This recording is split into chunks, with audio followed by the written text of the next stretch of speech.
What are your first impressions of the ELMS paddock and LMP2 field? I love how you pose it to me. The first impressions of the ELMS paddock have been very impressive, very professional. You know, we're here in beautiful Paul Ricard, and it's been very well organized, very well set up, especially given the current situation with Corona. So obviously it's got a different vibe to the people that normally know the series, but to us, everybody's been very cool with us, and you know, we know it's one of the most competitive championships in the world, so we're under no illusions as to what it's going to be like on track, but so far only positive, I think. Yeah, nothing really to add. I think, well, I was racing here actually on the same weekend last year, so 2019 with the Formula Regional, and the races were incredible, cool and interesting. So yeah, I think it's going to be an amazing track for the races. You have many corners to overtake and to fight. So yeah, it's going to be interesting, and especially with the two test days coming up now. Yeah, really looking forward to it. I think we're all very excited to finally get going, start the racing season. Of course, it's one of the most competitive championships. You have F2 winner of last year, very strong names, so I think it's going to be a tough competition, but as a team I think we're here to learn as much as we can in the prologue, and hopefully put everything together to start the year with the right foot on Sunday. Okay. How much time have you had in the Oreca 07 before this week? So we all, the three of us, we tested in Bahrain for the first time, the LMP2 car last year. Then Catherine and me, we had a test in Alcañiz, 2 days.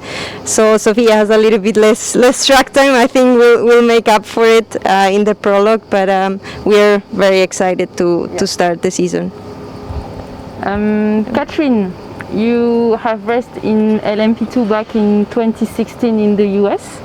How different is the Oreca 7 to the cars you've driven in the past? I've driven in prototypes, let's say, in the past, especially in America, where I've had the biggest part of my career now to date. But when I was driving in the prototypes, it was actually a Delta Wing. So I bet you can all imagine how very different that car was to drive. It actually drove very much like an Indy car, like an open wheel car. So similar to this, but we developed it over a period of I think 3 years to get to that standard. So it was a really neat learning experience. I learned a lot about engineering from it and what the car needs and setup and developing a car, and it was fun, but I don't know how much of it will translate to right now, and since then I've obviously been predominantly driving a GT car, which is very different. So it's going to be a matter of switching my brain back onto driving something with a little bit of downforce and obviously quite a lot of power. So I'm excited because these kind of cars, they give you goosebumps, you know, they make you really passionate about what we came to do, and we all started in single-seaters in open-wheel cars. And so we all have that feeling in the seat that we want to drive fast with a lot of downforce. So it's going to be pretty awesome, I think. Sophia, unfortunately you won't be here this weekend for the race at Le Castellet due to other commitments in FIA F3.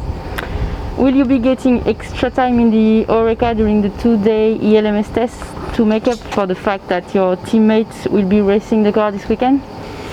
Well, yeah, as I'm doing a double program this year with F3 and ELMS, I'm pretty busy now actually because of COVID-19. Everything got shifted, yeah, to the second half of the year, and yeah, I have a race in Hungaroring coming up this weekend, so I sadly cannot be here in Paul Ricard.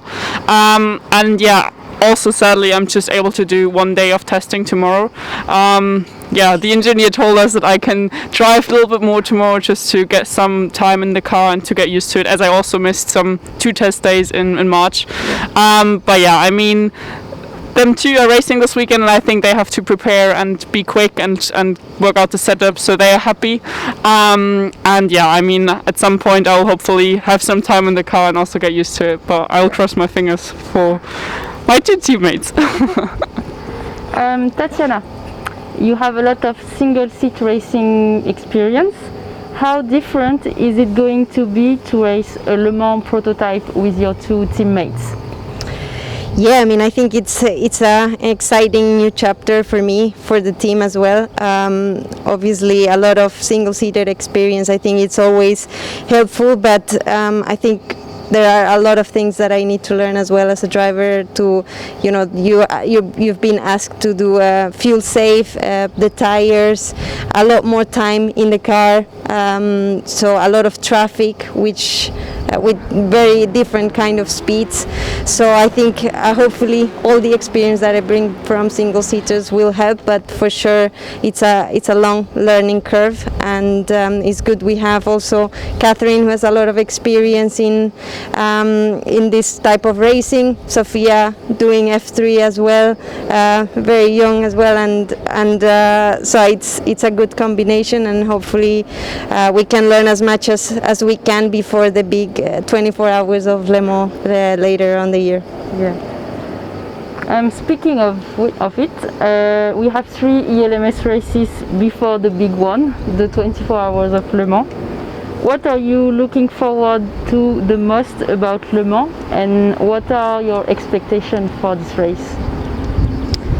Well, I think we've done the 24 hours virtual, which I think was a great start to get to know the team, get to know each other. Of course, it's the biggest race in the world, so you want to do really well, and we're preparing everything for them all.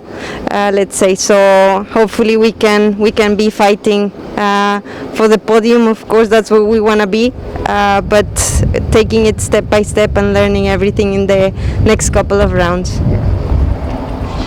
Yeah, I also think that the setup we have, with all of 3 of us, Catherine having a lot of experience in endurance racing, and us 2 coming more from single seaters, more knowing, trying to get the perfect lap out, and having Signatech or Richard Mille Racing behind us, who have a bunch of experience in endurance racing, who won Le Mans several times, and who've been driving in WEC but also in ELMS many years. I think we have a great team behind us, working hard with us to be prepared as much as possible for Le Mans.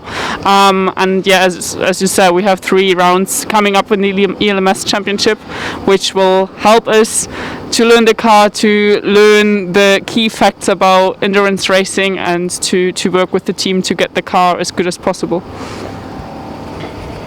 I think I can't really add so much, but I've done, as the girl said, I've done a lot of endurance racing. I've done a lot of 24-hour races at Daytona and so on, and I've never done Le Mans. So for me, it's as much, one of those bucket list races that's eluded me, that evokes so much emotion in everybody. Whenever you say Le Mans, everybody gets goosebumps, and they, as a driver, it's one of the races that you really want to not only compete in but win. And I think we have a legitimate chance with the team that we're with, with Richard Mille Racing and Signatech. They've won Le Mans several times now, and I think that we couldn't be learning from better people. So it's definitely an exciting time for us. It's a different time, obviously, with Corona and what's going on, and we were panicking for a while that we might not get to go to Le Mans. So we still cross fingers. And, for us, it's a lifetime experience that we're really looking forward to. You are being supported by the FIA Women in Motorsport. How important to you as a driver is this initiative? The FIA Women in Motorsport initiative has been a game changer in a lot of female drivers' careers. I've been there since the very beginning, when it was just an idea that they had, and it's taken a while to really gain momentum.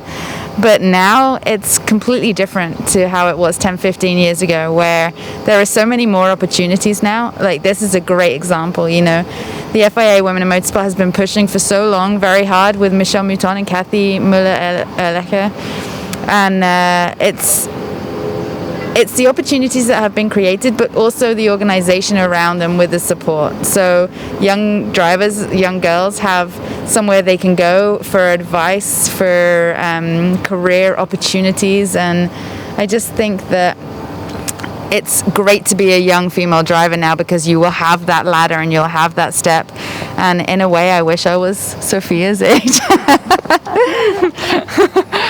Yeah, well, I think there's not so much to add, but I mean, I think it's important that women in our sport get support, and that if you're 5-year-old or if you're 40-year-old, you just need support, because it's a men's world kind of, and to fight against them is not always that easy. So if you have someone like Michel Mouton, who's a kind of legend in our sport, and also Katy, who has done so many races in her life and really knows how to drive a car on the limit, and if you get the chance to get their support and to get their tips and their help to make you quicker, but also get opportunities like Catherine said, it's awesome. And I think they're trying their best to make it as easy as possible for women and to help as much as possible, and that's something I think every single girl in the motorsport is thankful for. Yeah, I'm proudly also a member of the FIA Women in Motorsport Commission for a few years now, and I think I've seen also the progress. When I arrived to Europe, there were still very few women in motorsport, and the last couple of years has changed a lot. So to have the opportunity to be with a great team with the FIA support and to showcase women and to show them that this is an option for them, I think that's exactly what we need, and to start supporting the young girls in karting. The different initiatives that they have created in the last couple of years is a step forward, and hopefully this will bring more women in the sport in the near future. And last question, what will be your goal this season in this highly competitive LMP2 field? Well, I think we are all very ambitious, and of course we want to win. We are here I think we've given a great opportunity with Richard Mille Racing Team, a great support and technical support from Signatech, so I think we're giving great tools, and we want to be fighting on top with the best out there.